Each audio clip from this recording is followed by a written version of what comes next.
Hello दोस्तों, sleepy classes में आपका स्वागत है। अरविंद केजरीवाल ईडी के दिए गए 4th समन को भी स्किप करने वाले हैं। ईडी यानी कि इन्फोर्समेंट डायरेक्टोरेट ने नवंबर से लेकर अभी तक उन्हें 4 समन्स भेजे हैं और दिल्ली एक्साइज पॉलिसी के अंडर जो इन्वेस्टिगेशन चल रहा है उसके लिए उन्होंने उन्हें बुलाया है इन्वेस्टिगेशन में असिस्ट करने के लिए, जबकि केजरीवाल पिछले 3 समन्स को इग्नोर कर चुके हैं। आइए देखते हैं कि ये मामला क्या है और एनफोर्समेंट डायरेक्टोरेट किस तरीके से फंक्शन कर रहा है। दिल्ली सीएम केजरीवाल, ऐसा कहा जा रहा है अखबार की खबरों के मुताबिक कि ईडी के 4th समन्स को भी इग्नोर करके आगे लोकसभा इलेक्शन के कैंपेनिंग के लिए जा रहे हैं और this would be the 4th time because 3 bar already उन्हें समन आ चुका है। नवंबर में भी लास्ट ईयर उन्हें समन आया था, फिर दिसंबर में 2 बार और फिर अब ये 4th टाइम उन्हें समन किया जा रहा है। ये जो केस है ये बेसिकली दिल्ली की एक्साइज पॉलिसी और उसके अंदर इरेगुलरिटीज जो पाई गई है उससे रिलेटेड है। और पहले भी ये कहते हुए केजरीवाल क्वेश्चनिंग के लिए अपेयर नहीं हुए थे कि ये समन्स अनसस्टेनेबल इन लॉ और पॉलिटिकली मोटिवेटेड समन्स है। पीएमएलए यानी कि prevention of money laundering act, जिसके अंडर ईडी इस पर्टिकुलर केस को इन्वेस्टिगेट कर रहा है, उसमें समन्स इशू करने का जो सेक्शन है, सेक्शन 50, जिसके बारे में हम आगे पढ़ेंगे, वहां पे कहीं यह नहीं बताया गया है कि इन्वेस्टिगेटिंग एजेंसी को यह डिक्लेयर करना होता है कि जिस व्यक्ति को वो समन कर रहे हैं वो एक्यूज्ड है या विटनेस है। केजरीवाल का यह कहना है कि मुझे ना तो इन्होंने विटनेस बताया है ना ही अक्यूज्ड बताया है, और Why are they calling me is his counter question। अब सेक्शन 50 अगर देखें तो section 50 of prevention of money laundering act ED को यह पावर देता है कि वो किसी को इंटेरोगेशन के लिए समन कर सकते हैं।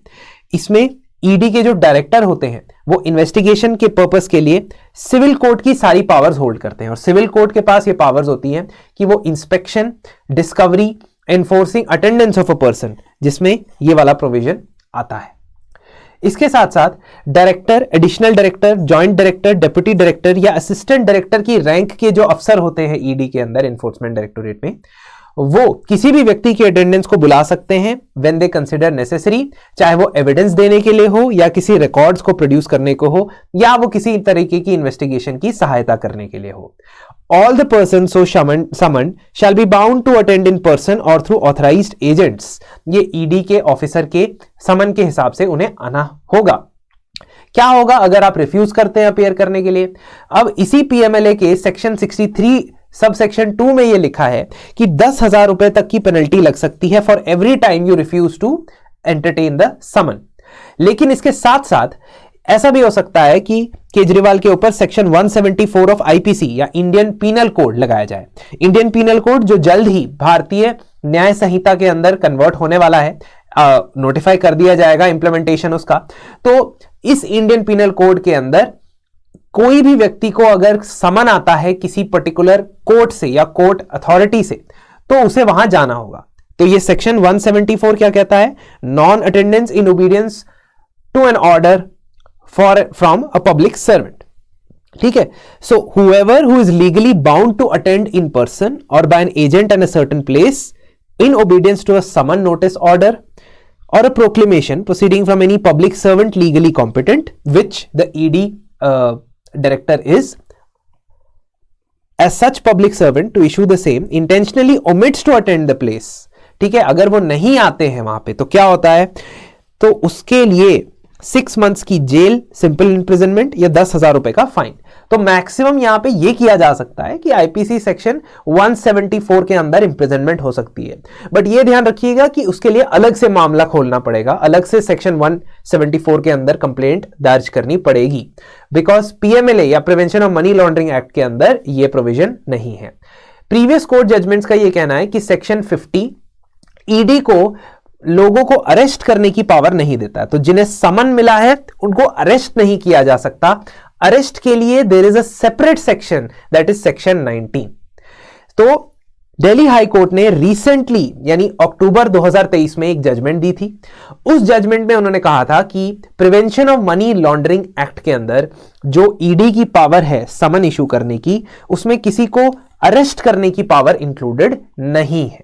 There is no extend provisions in the PMLA to arrest for non cooperation, means अगर कोई इन्वेस्टिगेशन से कोऑपरेट नहीं करता है तो उसे अरेस्ट करने की कोई पर्टिकुलर प्रावधान नहीं है।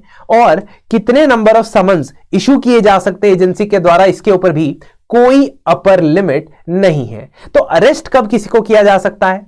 पीएमएलए यानी कि prevention of money laundering act के सेक्शन 19 के तहत अगर किसी भी director, deputy director, assistant director rank के अफसर को लगता है कि वो व्यक्ति जिसको वो अरेस्ट करना चाहते हैं somehow involved और guilty of an offence under money laundering act PMLA, तो पीएमएलए के अंदर क्या होता है कि शेड्यूल्ड ऑफेंसेस लिस्टेड होते हैं। Money laundering basically leads is a crime that is because of an outcome of a particular illegal activity।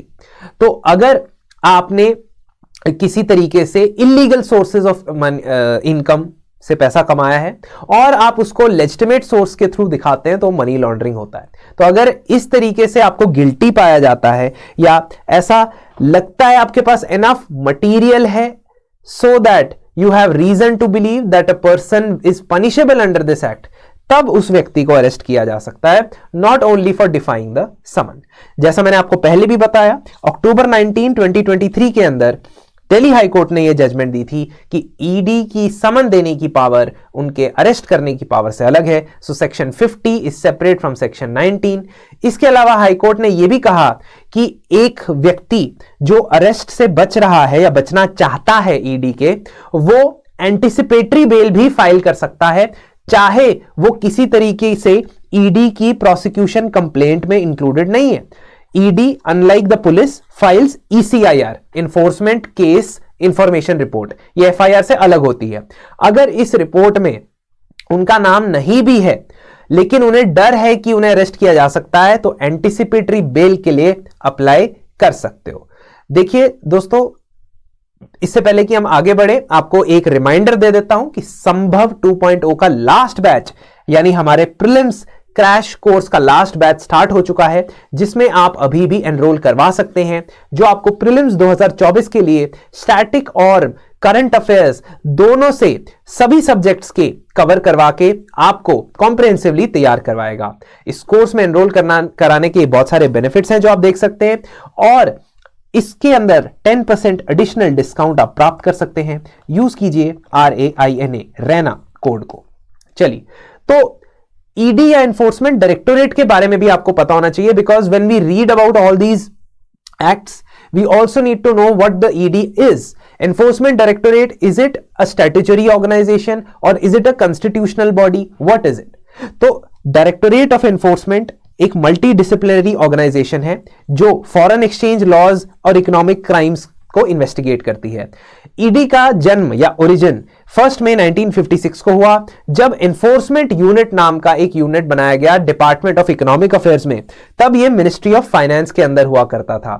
ठीक है, इस यूनिट का पहले दिल्ली में हेडक्वार्टर हुआ करता था और उसे एक लीगल सर्विस ऑफिसर हेड किया करते थे।